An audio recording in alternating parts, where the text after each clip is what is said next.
Dolphins versus Broncos, Week 3 home opener. If you're going to the game tomorrow, make sure to be loud and also wear white because it is a whiteout game tomorrow. But I'm really looking forward to being back at Hard Rock Stadium this weekend. But getting into this preview, starting out with the injury report, we'll look into the Broncos list first because they have a short list, but a couple of big names on it. Justin Simmons and Frank Clark are both out tomorrow. That's a huge hit for their defense. Also, Mike Purcell is questionable. So both in the secondary and the pass rush, they're both losing a huge player.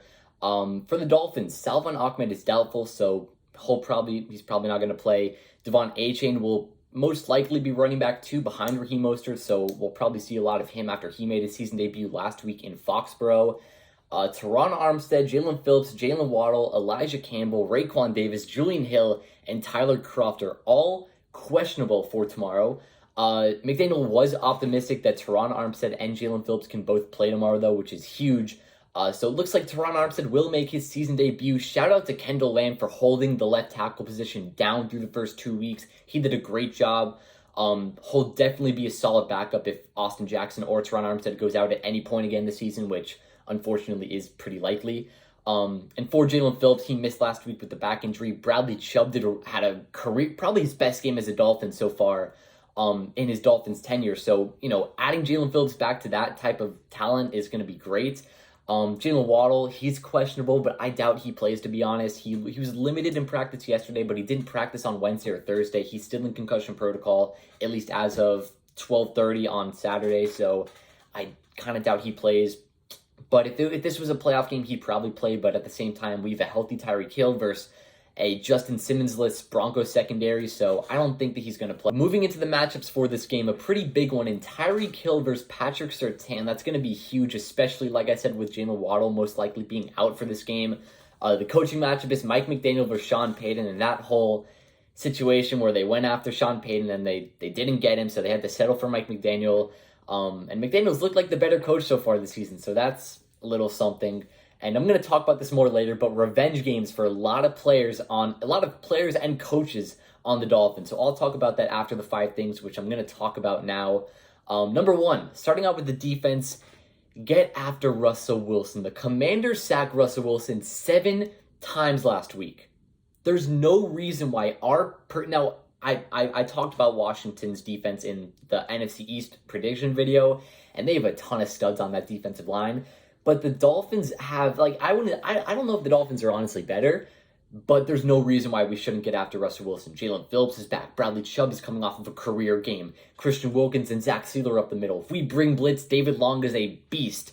There's no reason why we shouldn't sack Russ 5 to 6 times tomorrow. And the Dolphins have we're 31st in the NFL for blitz percentage, but we're 4th in the NFL in pressure percentage. So there's we can get the pressure on Russell Wilson, but can we sack him? Because we only had 3 sacks in week 1, 2 of them coming on the last drive, and only 4 sacks versus Mac Jones last week, which, was good, but I kind of wanted a little bit more. If we can bring Russ down 5-6 times tomorrow, that'd be great, but the Commanders brought him down 7, so let's try and top that with 8. Number 2 is home field defense. Now, a lot of people forgot about the home field defense last season. The Dolphins had a crazy stat where at home they would be top 10 in points allowed, but on the road they'd be 25th or something in points allowed. So, I don't want to say let's run that back because, the on the road the defense was terrible, but let's keep that home field defense mentality. Let's put it up for the fans. Let's literally this connects to number 1. If we want to bring blitz, you better get after Russell Wilson. If we're bringing blitz, I don't even want to see Russell Wilson get the ball out.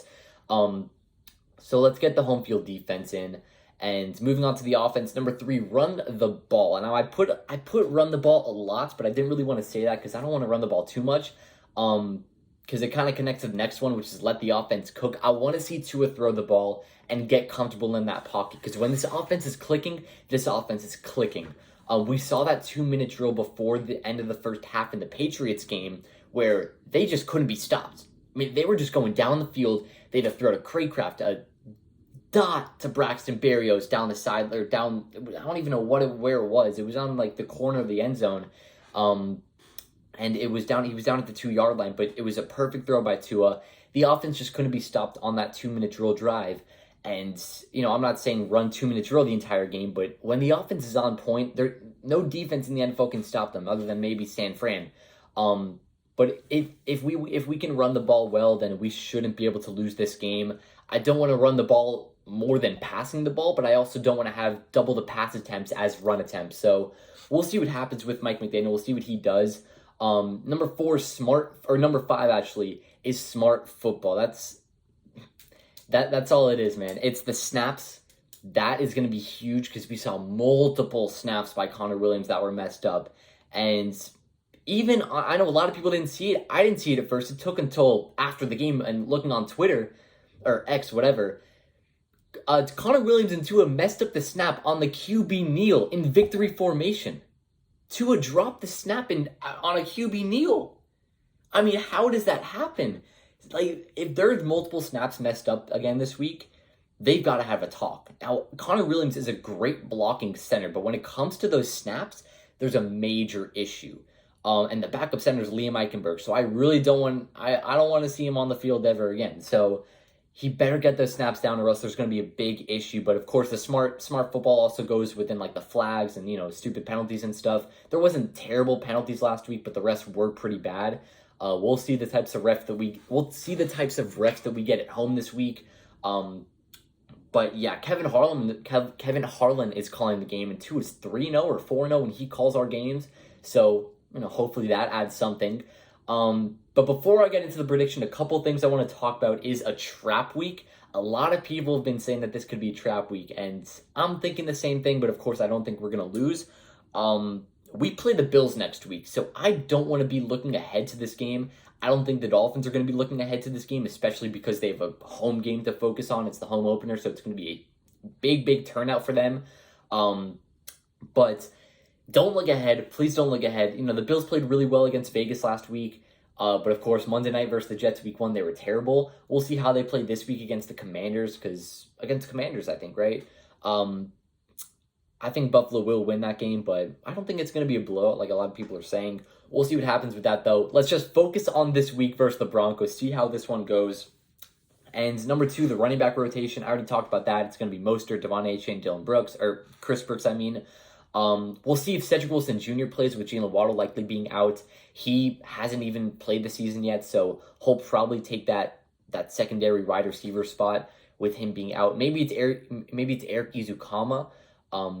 Maybe he gets put in that running back rotation, actually, because Mike McDaniel's been using him like Deebo Samuel, which is great to see, because that's what he can be used for. And now I want to get into the revenge game stuff, because that's a big storyline in this game. Vic Fangio was fired by this Broncos team a couple years ago, and then, of course, took the year off, and he was like with the Eagles for the Super Bowl run, and then he was now, of course, our defensive coordinator. Bradley Chubb was traded last year to us, and he wasn't great at all, but of course he had a great game last week. Butch Barry, the offensive line coach, who I've given a lot of credit to this year because the O-line's been playing like one of the best in the league. He was fired by them last year, and apparently the Broncos, there were rumors of them cheering when they found out he was fired, and I wasn't very excited about that because, of course, he came to us, but he's been doing really good this year as the O-line coach. A revenge game for a lot of guys this week. I forgot even the biggest one. Tua versus Sean Payton. Now, Sean Payton was Stephen Ross was going after Sean Payton and Tom Brady, and you know how that ended with losing the tampering and losing the picks and stuff. But Sean Payton came out in his year off of coaching. He was on the Colin Cowherd show, I'm pretty sure, and he was like, "Yeah, by the way, Teddy Bridgewater is going to take over for Tua, not because of injury, but because of how he plays and his performance." So Tua's got a lot to prove. I really hope that he plays lights out and the Dolphins just kill them. But getting into my prediction for this game, the Dolphins are favored by 6.5 points. I think that they should be able to cover that. A lot of people are looking at this game saying the Dolphins should win by 2-3 possessions. I don't think it's going to be that big of a margin, but I do say that the Dolphins win by 10 points. 27-17 is my score prediction for this game. Man, I'm excited. Home opener. I'm excited to be back at Hard Rock Stadium tomorrow. Dan Marino's going to be there doing the what do you call it? The meet and greet. Might head over to that when I get to the stadium tomorrow. I'll be there early, so yeah. I mean, we'll be back. I'll be back in around 28 hours or so for the recap. Hopefully, it's here. 3-0 for back-to-back years and then focus on the game in Buffalo. But either way, that'll wrap up. Hope you guys enjoyed. Have a great day. Peace.